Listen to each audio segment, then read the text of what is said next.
I'm Megan. I'm Kira, and we're the voices behind Two People, One Question. Our question today is, what is your perspective on the world?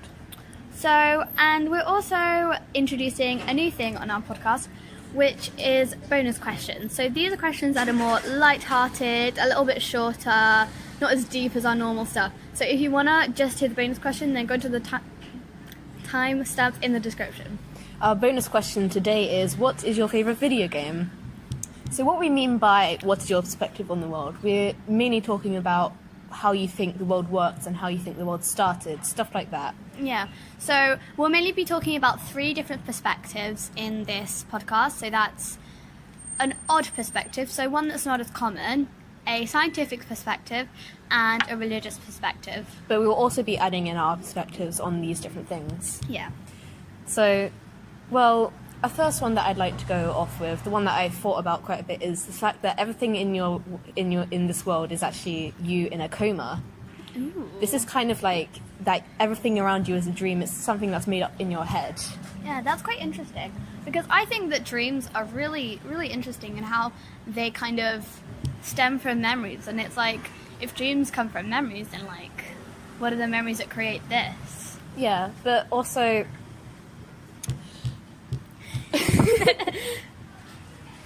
So, yeah, I think that's really cool, and I think that it's cool how people could dream up an entire reality in their heads, because, like, if you meet a child with a good imagination, then you see that they have this whole world in their heads that is completely different to ours.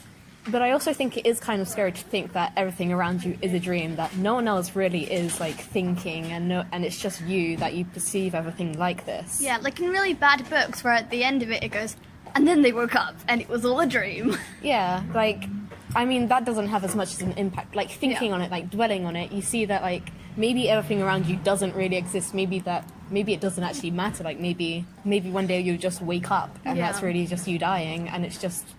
You'll wake up to the people around you, and everything that you saw was actually a dream. That's kind of interesting, because it's kind of like a bit of a loop. Because if you wake up is when you're dying, like you kind of wake up into like being born. So it's kind of like, except it's not exactly being born, but like, if you know what I mean. Yes. So it's kind of similar to that. The question I'd have about it though, would you have? Well, what would happen to your memories before the coma? Like, what would happen after it? Because it's kind of messing with my head right now, because it's a different life. Like, you've interpreted all these things, but maybe comas don't exist where you actually are. Maybe that's something completely new. Maybe there's not all these technology. It's kind of like scary to see all the friends around you that you've made over so many years just disappear. Yeah, I think that would be a bit of a scary one. So kind of like the interesting one.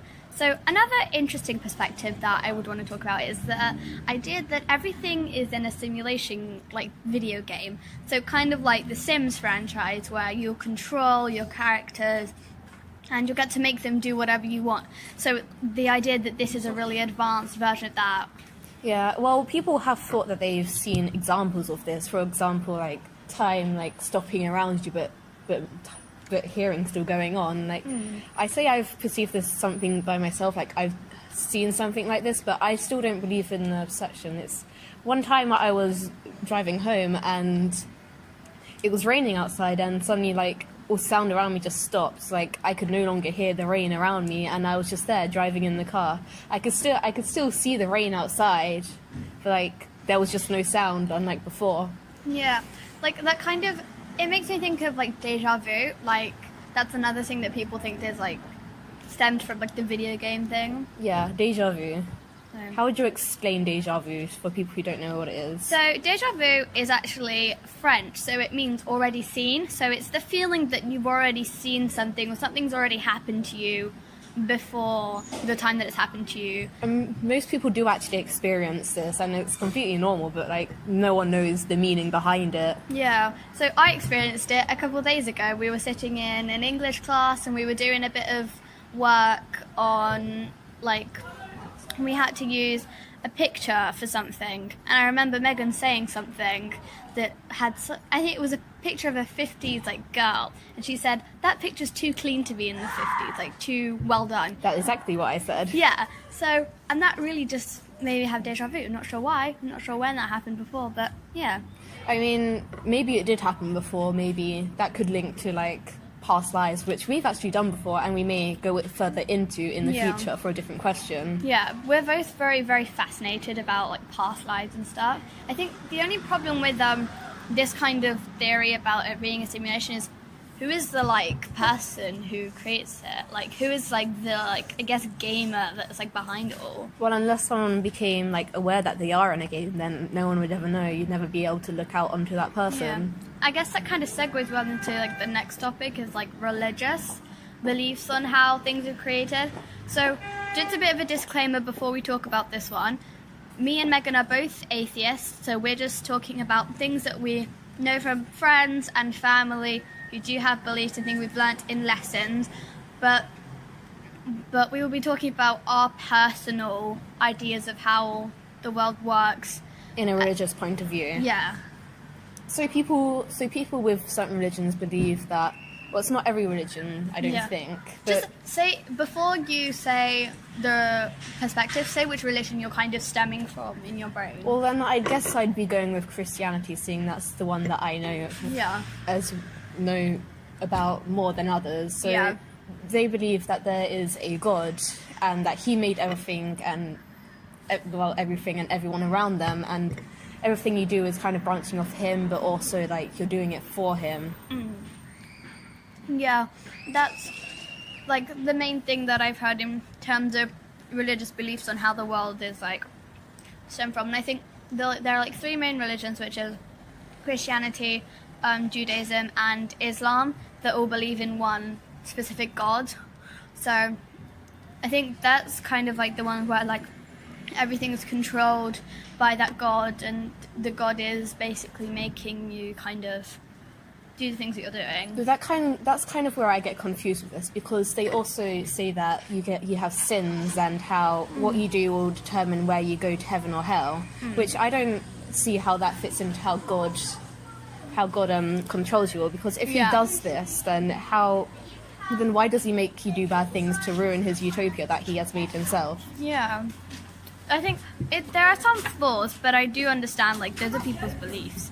And obviously, we understand people's beliefs are people's beliefs, and they can believe whatever they want, as long as they're not hurting anybody else or themselves. So, this podcast is just to, like, have a bit of a discussion about how we perceive things. And always comment in the description, like, what you believe it is about, because then we can help like broaden our perspective of this kind of thing and like learn more about what other people think. Yeah. So another kind of thing about the religious is like different cultures, like for example the Caribbean culture. So they have lots of different gods similar to the Hindu religion. So if you guys have ever heard of a musical called Once on This Island, it's set in the Caribbean islands in the Antilles, and it's all about these four gods: the god of love, the god of death, the mother of the earth, and the god of water. And they all kind of work as one, and they work against each other, and they bounce off each other to create the realities. And it's kind of like a gambling game for them, just to watch the humans and see what the humans want. So it's not like they're controlling them, but they'll set up kind of situations and set up realities and see how people will react. So I think that kind of clears up the whole kind of like, would he control you, like what, that kind of thing. Yeah, I guess that kind of helps me understand that more, though I'm not too familiar with the Caribbean. And well, another one that we have thought about is the scientific perspective of the world, which is the whole thing about like stuff like the Big Bang Theory and how humans came into existence, which is why... Yeah, and evolution and stuff like that. Yes, well, the Big Bang Theory is how two particles came together, like they collided or joined into it. I'm not a scientificist, but so I can't like say this for sure. You're pretty smart though. And it made this like just this giant bang, and that's why it's called the Big Bang. Yeah. And it just made everything, the whole universe, and it made everything on life. And slowly these things that grew from like small tiny organisms, they grew and evolved into what we are today. Yeah. And I kind of like thinking about the past and thinking about things like evolution. And I quite like the idea of evolution because it makes you realise like it makes you kind of think like this world could go on forever and will continue to change. And it's not like we're going to stop as we are now in this reality. We're going to forever be changing because like we were monkeys once and we forever like changed into a civilized nation. And also maybe if this world is once destroyed, that most people think it will be, maybe that something new can once again occur, because that did happen once billions of years ago. Maybe it won't happen for another billions of years, but maybe it will once happen in the future. Yeah. So I think that that's a really cool thing. So just to kind of like think of everything like together, what is your personal perspective? And then I'll talk about mine. Well, I'd say that mine is a lot based on the scientific theory about how evolution and everything came to be through particles and everything like colliding with each other and growing as more as a species. I guess that's mainly what I think the world is about, and there's not much else to say about it. Yeah, I kind of like the idea that your perspective can change as you get older. So for example, with me, my family is very religious. Like my grandma and my cousins, they're all very, very religious. They always read the Bible. They always pray, like Christianity. So I was brought up with this, the Christian belief, the religious belief that God created everything. But as I've grown older, I've started to develop my own opinions more. So I've decided, so I'm more of an atheist now than I'm actually religious. So I've become more on the side of like science and evolution and the Big Bang Theory and that kind of stuff. But do you still believe in certain Christianity things? I think I've kind of created my own kind of perspective, which is mainly science-based and mainly like what I think. But I feel like I've been brought up with like this kind of idea that it's always in the back of my mind. It's always like, what if? Like sometimes I will pray, but it doesn't mean that I'm always like thinking. I think I'll change a lot of like how I feel about things. Yeah, maybe sometime in the future they might find something that completely like busts the whole scientific theory. Maybe then they'll find maybe the whole world will find something new that they want to believe in. Yeah, I like that idea. Because humans thrive off freshness and something new to like just excite their life. Yeah, so I think maybe we've finished talking about this. So make sure to leave your opinions in the comments. So next, shall we move on to the bonus question? The bonus question today is, what is your favourite video game? Yeah, so I think in this part we're going to talk about like different types of gamers and different types of games and how that kind of like, that whole society is like come together. Yes. So Megan, to answer the question, what is your favourite type of video game? Well, I say I prefer simulation and puzzle games, though I have played the occasional FPS games, or if you don't know what that stands for, first-person shooter. Though I've never bought any of the games by myself, it's all my brothers. But I do actually enjoy them quite a bit. So, can you explain what first-person shooter games are, just for those who don't know? Well, first-person shooter games, they're mainly online games, but they can come in single player. It's where it's kind of you're in first person. Like you can see through the eyes of the character that you're playing, and they may have guns or other things that help them kill the enemies and through bullets, and you have to try and win by killing them all or setting up this different alliance by saving people. So a good version of this, like a very popular one right now, would be Call of Duty, which is a first-person shooter games, but then there are also other shooter games such as Fortnite, which of course is very, very, very popular. Very, very popular. Yeah. So I really like the simulation game. Both me and Megan are really die-hard Sims fans. Yeah, though we haven't gone too far back in this series, such as Sims 1, Sims 2. So I have seen a bit of the Sims 3 like gameplay. Game, though we mainly play Sims 4. Yeah. So we mainly play Sims 4, so that's like the main game that I will like always play. I'm like playing it every night. Megan, you're playing it every night when you should be doing homework. Yeah, well, I am a major procrastinator. You have called me once before that I am the queen at procrastinating, even though there will be many people who say that they are themselves. Yeah, but so I really like the kind of Sims kind of stuff, like playing as like, I guess like God, so you're just like controlling everybody. I'm a very bossy person, so I think I like controlling people. Yeah, you have described it once before as your own kind of dollhouse. Yeah, that's what I said. I think so my mum was talking to me one time and she was saying like, why do you play Sims so much? Why do you like it? Like, it's just making people and controlling people. I said, it's like a virtual up-leveled version of playing with dolls. So like most little children will play with dolls. They may have Barbies or action figures or They might whatever even it have is. cars and ran them into each other. I've seen that a lot. Megan. So they'll have like dolls or things that they'll play with, or like even things like, for example, in Toy Story, like random stuff will come to life, like the Etch-a-Sketch board. So like stuff they will make and they'll play with. So I like The Sims because it has like the element of making your characters and how they create. So before I played The Sims, I would play stuff on the internet that are like dress-up games, like dressing up like a character. Then I love the building aspect because you get to like create your perfect kind of ideal. So I think it's like a better version of dolls. Yeah, like, although games will evolve so much more in the future, so maybe this will even become something bigger, like maybe it will evolve so much that you feel like you are actually playing God, or maybe it will become to the part where you can control something through another person's eyes. Yeah, like The Sims just introduced a first-person mode, so if you hit Shift-Tab, then you can see through your Sim's eyes, kind of like first-person shooter games. So. Well, not exactly first-person shooter But not games. the guns and the shooting, but like you can see through their eyes, you can see like how they perceive. So it's kind of, there are like two ways you can play The Sims now. Either you can act like a god and control them as like a god and stuff like that, or you can control like them as if you are them. And sometimes I'll get myself like really into the games where I'll feel like I am in them.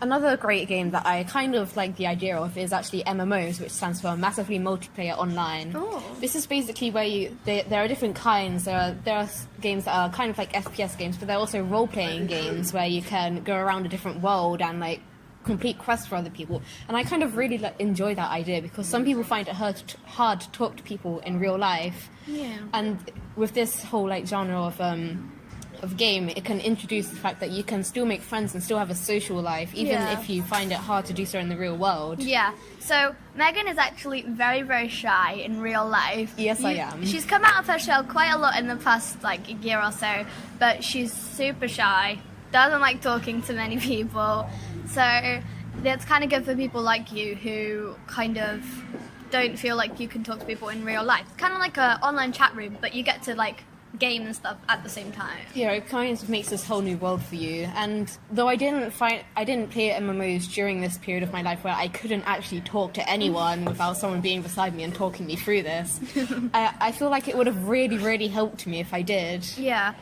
So another type of games is like puzzle games and like thinking about that kind of stuff where it helps you with like analytical kind of things like that. So like a lot of these games will be like on websites and stuff on the internet. So like stuff like that on the internet where you just like do like puzzles and stuff over and over again, like virtual Sudoku or something. I actually have an app on my phone which is a puzzle game. It's called Harmony. It's basically this music kind of game where you have to symmetrize put blocks in symmetry with these symmetrical lines. And well, I kind of really enjoy it. I normally play it before lessons to kind of like Get your brain ready. Yeah, get my brain ready, like get my brain running, and so I can be more involved in the lesson. Yeah, and it's really good for like young children that brains are like still developing. That's like kind of like to help them. Like it's a good thing with like the new like with like internet and stuff and with like all that kind of stuff that will help you. Sorry for any background noise, by the way, but that will help the children like get their brains kind of developing more and more. So, Megan, I'd like you to talk a little bit about your little project that you've been doing for a while. Although I would not like to talk about it, I will because now you have brought it up, which I am So nice. I am actually making a game. It's a visual novel type game, which Yeah. a visual novel is it's basically a book, but you can interact with it yourself. There are images to help you guide you through the story, and you can make choices to determine the end and how these characters' lives are lived. Yeah. Kind of like, so an example of this is a very popular episode.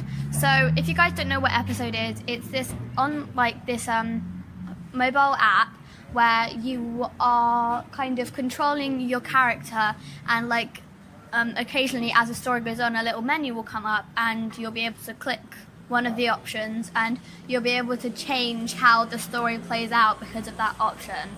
another laptop version or a PC version of this, which was very popular, was actually DDLC or Doki Doki Literature Club. Now, I'm not sure if this is the best example of a visual novel, seeing it does have a lot to do with files and changing that to win the game. Yeah.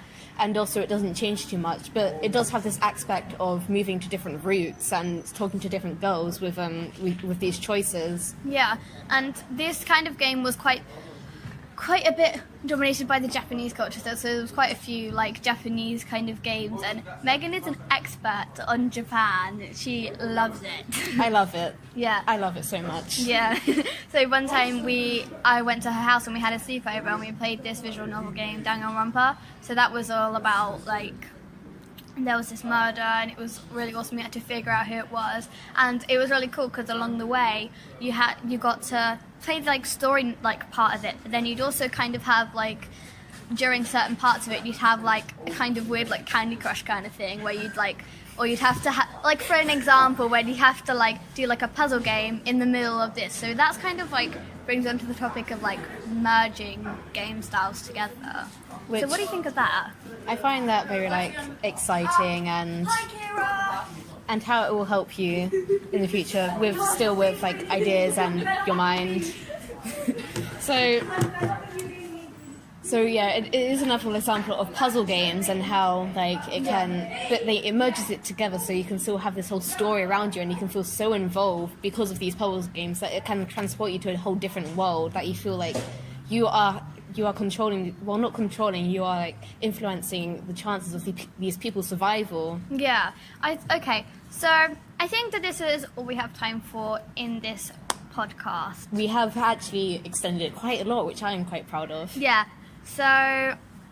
Well, tell us your opinion on the subjects we've discussed today, and if you have any ideas or for future questions, tell us in the comments. Well, we hope you enjoyed, and we'll see you next time. Okay, bye guys! Bye!